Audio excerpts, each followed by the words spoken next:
So the whole thing continues to be a surprise. We just had our 10-year anniversary.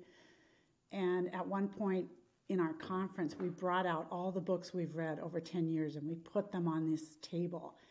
And there were hundreds of books and that we've read. If you've followed along in any capacity, you've read probably more of these kind of books than you would have. So it's surprising to me that other women are interested in doing this kind of crazy journey together.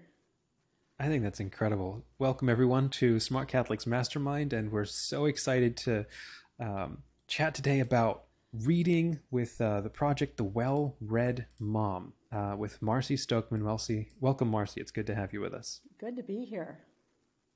Smart Catholics Mastermind, it's all about meeting the minds and hearts of Catholic creators. They're devoting their time and talents to mastering their vocation so that normal people like you and I can live fuller lives faster and maybe get a little smarter. So Marcie, before talking about The Well-Read Mom, what is your origin story and what inspired you to get a project like this off the ground?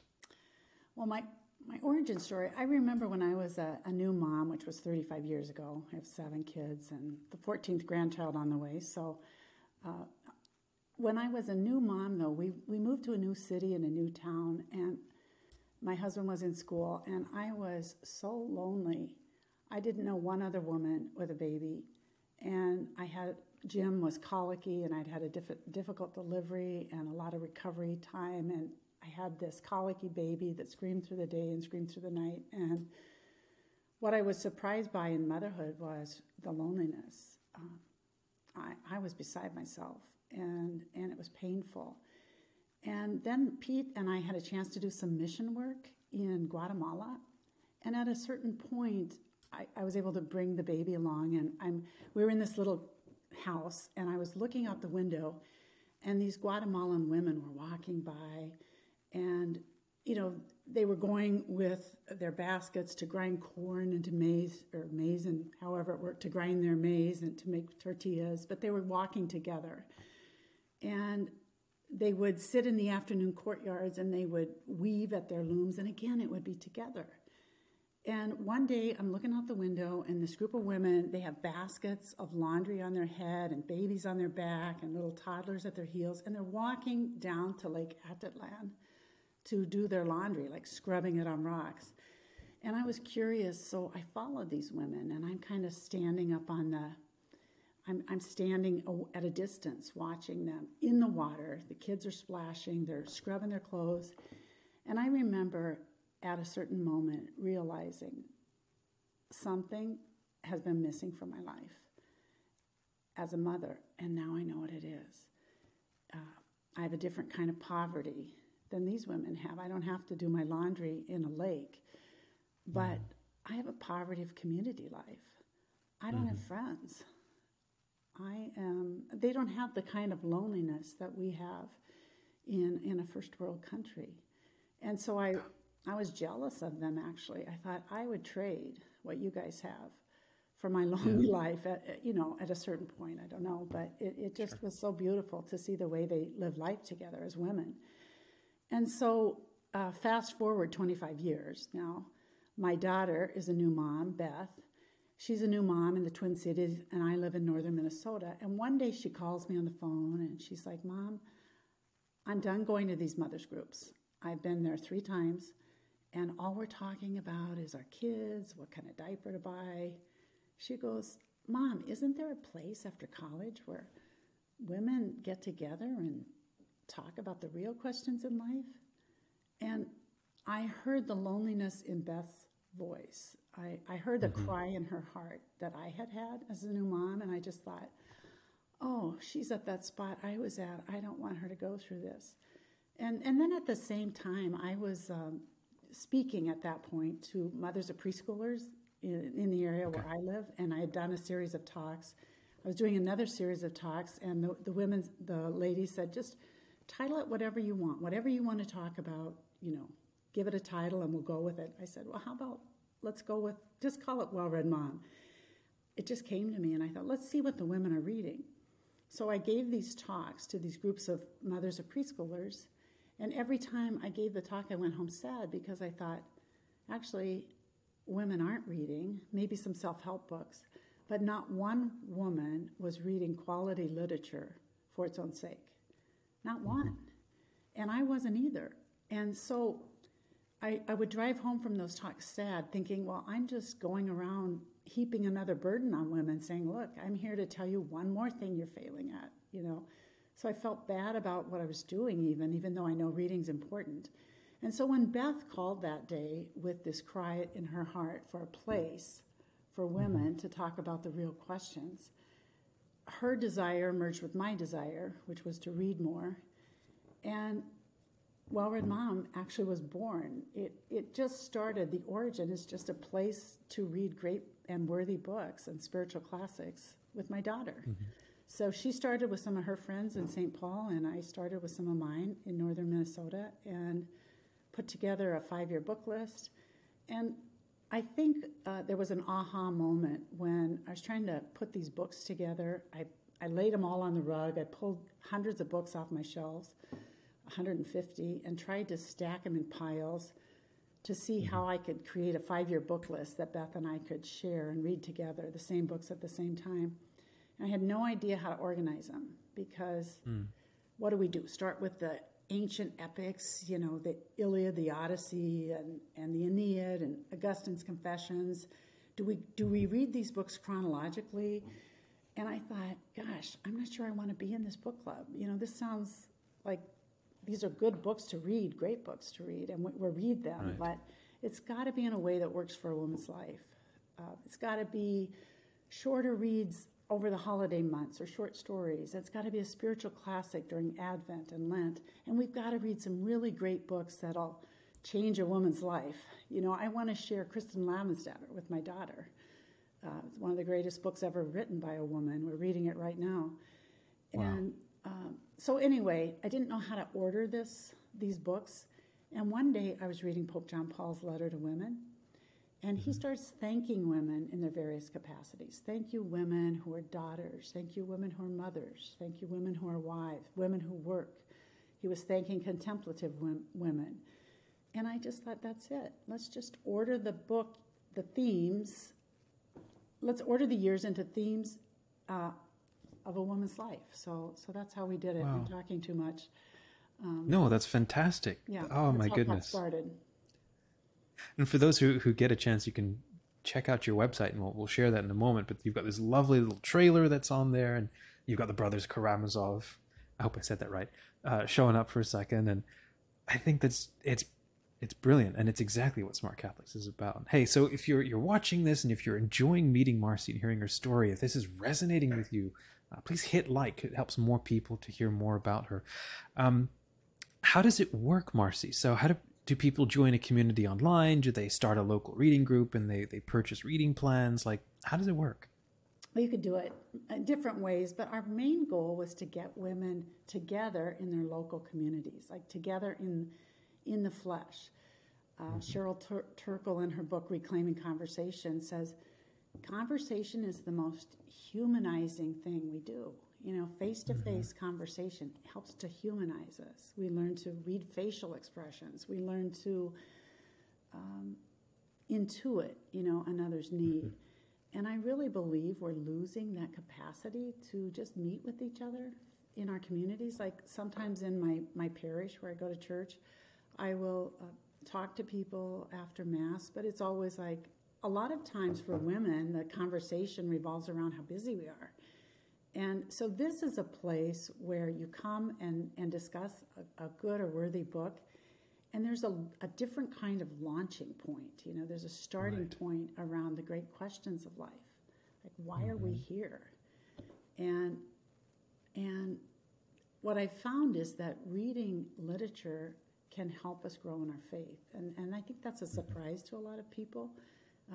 It's not, you know, certainly the Bible, God's Word is the greatest book, divinely inspired, but literature can help us grow in our humanity, grow in empathy.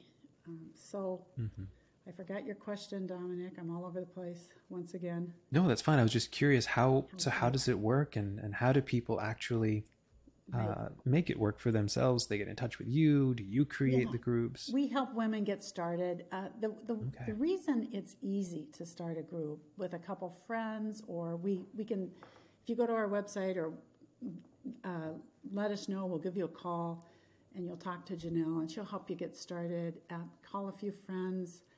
We can have an invite. You can email out to people to come to your house. And what makes it easy is I do a little introduction audio for each book. We have Carla does the introduction audio. I do the discussion audio. So you just play on your phone or your laptop, and it kind of introduces ideas or a story that will launch you into the discussion of the book. And then at the end, you play another audio recording that launches you into the next book, kind of gives you an idea of what's coming next, the setting, what to look for, so that it's kind of whetting your appetite for the next read. But it makes it easy to lead a group because I'm not an expert. I'm not a literature major. I'm a nurse by trade, by practice. And so it's not an academic thing. It's a human thing. Right. It's for women to get together and see that we're all alike, see that we're not alone, see that people are hurting. We understand. I've grown in my capacity to accept other people. I really believe literature helps us in that, helps us see our own situation, our own need to stretch and grow. So it's something we need to read, and we especially need to read from books in this digital age because the way we read is changing, and we're living right through the most cataclysmic change in reading.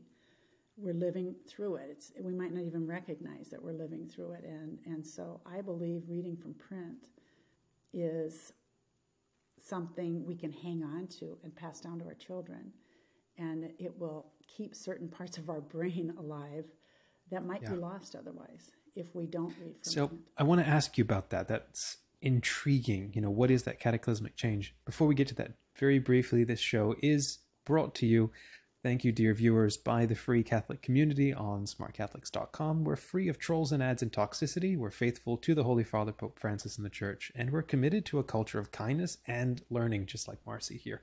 If it sounds like you, come and check us out at SmartCatholics.com. Marcie, could you unpack that? You said it's a cataclysmic change in learning and why print is such a valuable answer. What's going on right now? Well, digital learning or digital reading is here to stay. There's many blessings that come to us, right, through the internet. Like I'm able to meet you, Dominic, and hear about your beautiful ministry. So it's not saying no to that, but it's saying during my life, I want to maintain my ability to read from print. I'm going to be a biliteral reader. So I'm going to read digitally, which I think is the default mode at this point. But I'm going to maintain and grow in my capacity to read from print. Now that's getting harder to do, and it happens to me. And I am, at this point, I can say I'm truly a reader. I have a reading practice. I read from print most of the time, half-hour a day. Now I'm going to say really quickly, there's only one rule in Well-Read Mom, and that's if you don't get the reading done, don't apologize. So we're trying to raise the bar without crushing anyone. And women have situations, small children, just had a baby, your parents are sick, your children, there's so many things. And your first vocation, your primary vocation is to be a wife and mother. You don't have to be a mother, by the way. We have many single women. We have women without children. We have widows, empty nesters. So it's for all women. Now I'm going all over the place again. I want to get back to the digital.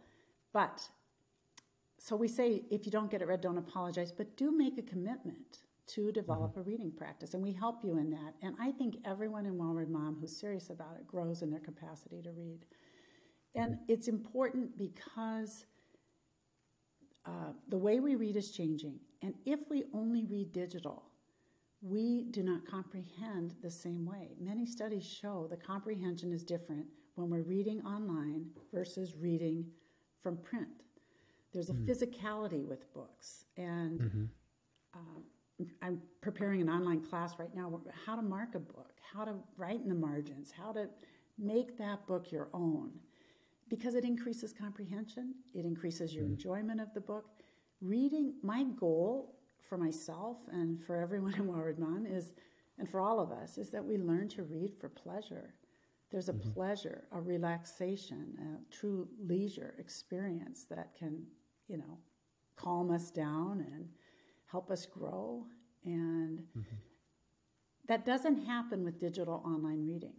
It's a different, when we're reading online and there's these links to these blue words you can click on, it immediately sends, you're working then in the prefrontal cortex. Now, I'm not a brain person, but from what I've read, when we can read from print, surrender to the text, receive it, we enter into a different part of the brain where we have reasoning, where we have the ability to analyze, to kind of ponder and think. We have space and time as we read. You can slow down, you can go back, and you think. You think about your life. You think about a situation in life, and you see more in your own life as you see something new in a character. So this ability to read from print, I think, is part of maintaining our humanity so that we don't become utilitarian robots, so we become increasingly more human. I have so many random dorky things that I want to just chat about, but we're totally out of there's no time for that. But this whole kind of thing is fascinating to me because I grew up a complete reader, just like that, and now I live with my Kindle because I can't afford to buy all the books I want, so I have to constantly reading, like what you're saying. But you're right, there is a different experience in physically detaching from a device and actually being forced to take a book. It is its own experience that does activate certain parts of the mind and so on. I think you have to work at it maybe for that to happen on a digital reader, but it isn't as easy maybe, or it's not the same. How can people get in touch with you, Marcie, if they want to learn more about you and check out your work, see the reading plans, get a greater sense of what you do? How can they reach you? I think just go to our website, and if you want us to call you, let us know that. And I think we're going to do a Zoom pretty soon here for anyone new who's joining this year. We have a sale right now. Buy one, or if you buy this year's membership, you also get next year's membership. So nice. Join us. I know if you take it seriously at all, you will grow. You'll read more and you'll read well. So we would be happy to have you and help you in any way we can. That's what we're here for. That's kind of my mission in life. I think that's fantastic. So check out wellreadmom.com. We'll put the links in the show notes as well. In wrapping up our conversation today, Marcie, this is always my favorite part to ask people. If you had 1 minute, and you've probably already done this several times now, if you had 1 minute to share a message to the world, from one Catholic reader to another, what would you want to say?